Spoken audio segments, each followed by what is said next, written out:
La descente de lit. Pendant la guerre de 14-18, papa achetait régulièrement l'Illustration, périodique alors célèbre pour ses belles photographies et ses portraits en couleur des rois, des chefs d'État, de maréchaux et de généraux. J'y découvrais de beaux et nobles visages que j'admirais. J'avais certes du sang italien dans les veines, mais l'amour de la France était dans mon cœur, avec celui de Dieu. Ils étaient inséparables.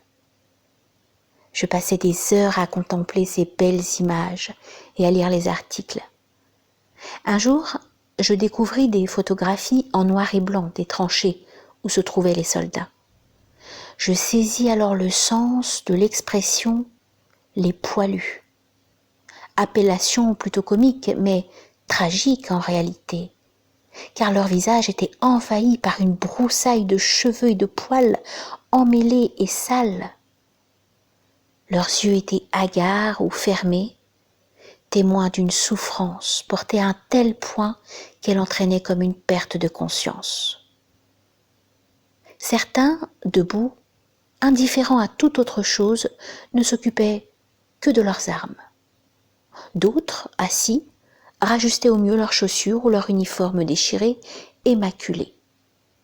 On pouvait aussi voir d'innombrables blessés allongés ou recroquevillés dans la neige et la boue qui le recouvraient à demi. La vie se retirait comme à regret, petit à petit, tout doucement, de leur visage exsangue. Je découvris la guerre, une tueur fratricide, insensé. Je ne pouvais absolument pas l'admettre, et moins encore la comprendre. Quand je lus l'article qui commentait ces révoltantes images, je sentis la honte et le mépris de moi-même me gagner. La foi qui n'agit pas n'est pas une foi sincère, me suggéra ma conscience. Je l'approuvais. Oui, mais comment agir ? Par quels moyens ? Interroge ton cœur, il te répondra, me conseilla-t-elle. Ce que je fis en me concentrant un moment. La solution m'apparut aussitôt. Elle était simple. Au lieu de me coucher, rassasiée après un bon dîner, bien au chaud dans un lit moelleux, sous des couvertures de laine, je dormirais désormais à même le sol, sur ma descente de lit, avec un seul drap, et je souperais uniquement d'une assiette de potage. Et ce, jusqu'à la fin de la guerre. La nuit venue, je m'étendis sur la descente de lit, sans coussin et sans couverture. Quand ma sœur me vit agir de la sorte, elle me demanda de quelle folie j'étais soudain atteinte. Je lui répondis que, dorénavant, et pendant tout le temps que durerait cette guerre, je ne dormirais plus dans mon lit. Nous étions alors au mois de janvier et il faisait un froid glacial. Or Tina, qui me savait très frileuse, s'endormit, convaincue que je ne pourrais supporter bien longtemps cette épreuve.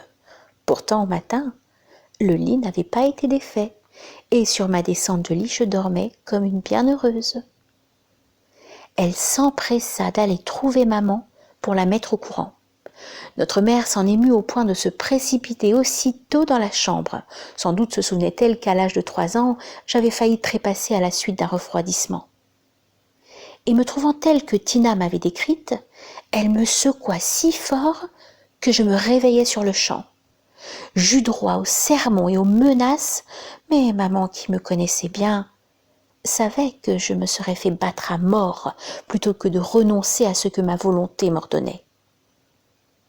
Aussi, abandonnait-elle l'espoir de me convaincre pour se rendre dans la cuisine où elle me prépara un petit déjeuner, café fumant et pain beurré. C'est ainsi que je dormis pendant toute la guerre, sur la descente de lit.